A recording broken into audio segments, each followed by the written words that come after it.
this module, we've been talking about annual growth planning. It's very important as a business owner that you plan every year for growth in your business. I mentioned before that the number one reason why businesses do not grow is they do not plan. They do not have a plan for growth. And so you need to plan, and you need to anticipate, and you need to strategize to assure that your business is going to grow. Now, in the first session, we talked about the different types of problems that we run into as business owners and how we want to avoid, particularly we want to avoid the pathological problems, and we actually want to avoid the abnormal problems. And the way we do that is by anticipating the normal problems and solving those as they come up. If you do, you solve them, your business grows, and you move to the next generation of challenges and problems with your growth. So that's going to happen. It's just part of the process. So don't dread it. Don't worry about it. Just realize that's part of growth. As we're challenged, as we struggle, as we solve problems, we grow. And as we grow as individuals, our businesses will grow. One of my favorite quotes comes from Jim Rohn. Jim Rohn once said, "For things to change, you must change. Otherwise, nothing much will change."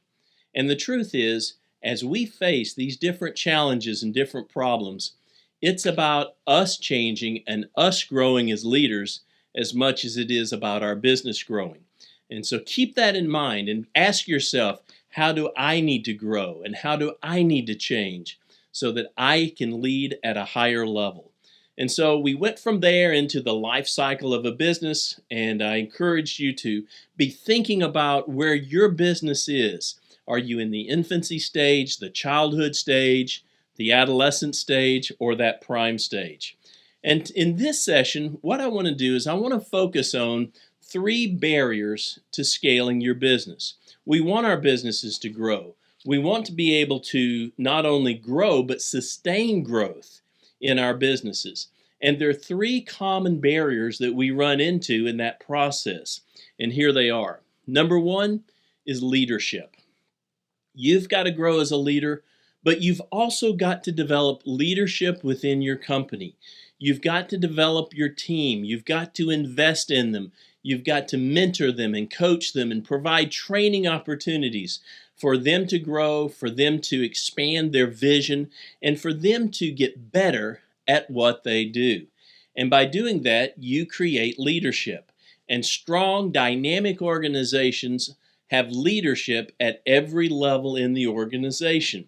And so leadership is a barrier. If you don't have it and you're not developing it, it will hold you back and you will not be able to grow. Or if you do, you will not be able to sustain that growth. You'll keep sliding back and you'll move forward and then keep sliding back because you need leadership in order to build and grow your business. So a lack of proper leadership and leadership development is the number 1 barrier to scaling your business. The number 2 barrier to scaling your business is scalable infrastructure. You've got to have the infrastructure. You can't just grow a business without the support underneath it. And that support comes from your systems. It comes from your processes. And you've got to be able to sustain growth and manage the growth in order to scale your business. And so you want to ask yourself, do we have the capacity right now for growth? If we were to grow by 50% this year, do we have the capacity for that? Do we have the infrastructure for that? And if not, ask yourself, what do we need to do to build that capacity? You may have a great marketing engine. You may have a great sales process. You may be able to acquire lots of new customers. But if you don't have the capacity to deliver on your promise, to assure excellence and quality in everything you do, you will not be able to sustain that growth and scale your business. So the number 1 barrier is leadership. The number 2 barrier is infrastructure. The number 3 barrier to growth and scalability is what I call market dynamics. Now this one you really don't have a lot of control over.